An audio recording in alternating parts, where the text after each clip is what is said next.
saya naman ng mga bata. Mahal, nakausap ko na yung mga barangay tanod, binigyan nila ako ng huling salita. Kapag may nakita ulit ilaw, taong bayan na ang gagawa ng aksyon, mabuti pa umalis na tayo dito, hindi natin alam kung kailan uli yung mangyayari. Papayag akong umalis tayo dito. Ang tanong, saan naman tayo lilipat? Hindi ko nga rin alam kung paano ko maipapaliwanag kay nanay at tatay tungkol dito sa aso. Oo nga no. Paano kaya? Delikado yata yung ilaw na yun ah. Mukhang mangkukulam yata sila. Dapat gawan natin ng paraan habang maaga. Sunugin kaya natin ang bahay nila. Mababait si Ate Linda at Kuya Damian. Hindi dapat nila ito maranasan. Kailangan malaman nila bago maging huli ang lahat. Sasabihan ko sila, hindi ko po kayo hahayaan mapahamak. Alam ko ang kabutihan ng inyong puso. Tao po, Kuya Damian! Ate Linda! Tao po! Kuya Damian, Ate Linda, nandiyan po ba kayo? O iho, bakit ka hangos na hangos? Parang pagod na pagod ka at tila ba takot na takot ka? Kuya Damian, narinig ko ang mga kapitbahay namin na gusto raw nilang sunugin yung bahay ninyo kasi meron daw kayong anak ng mga mangkukulam o masamang elemento. Ganun ba? Maraming salamat sa pag-aalala sa amin, pero maaari ba tayong mag-usap? Huwag dito sa labas ng bahay. Tara sa loob. Mainam na marinig din ng Ate Linda mo para maliwanag din sa kanya. Nandyan pala si Totoy. O Totoy, pasok ka, tara dito, para makita mo yung anak namin. Bakit ka napasugod? Ate Linda, narinig ko po ang mga kapitbahay namin na nagpaplano silang paalisin kayo dito. Ang masakit pa, nagpaplano silang sunugin ang inyong tahanan. Kaya napatakbo agad ako. Grabe naman yan. Anong kasalanan namin? Bakit naman nila gagawin sa amin yun? Wala naman kaming ginagawa masama.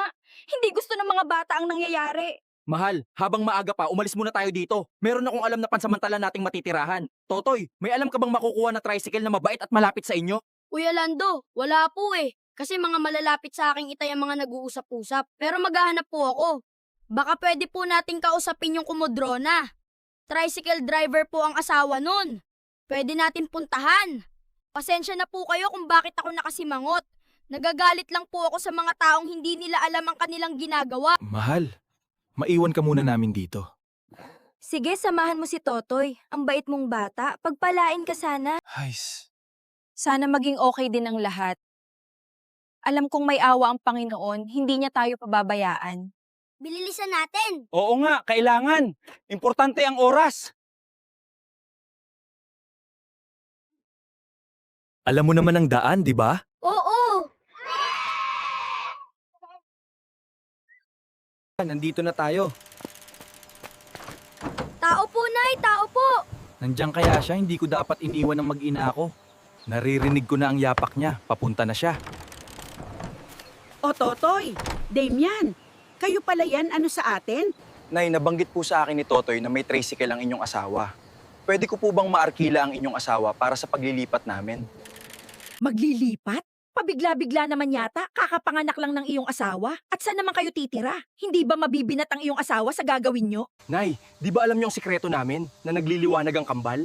3 beses nang nagliwanag ang kambal at lahat yun ay nakita ng aming mga kapitbahay. Natatakot sila na baka masamang elemento ang aming anak.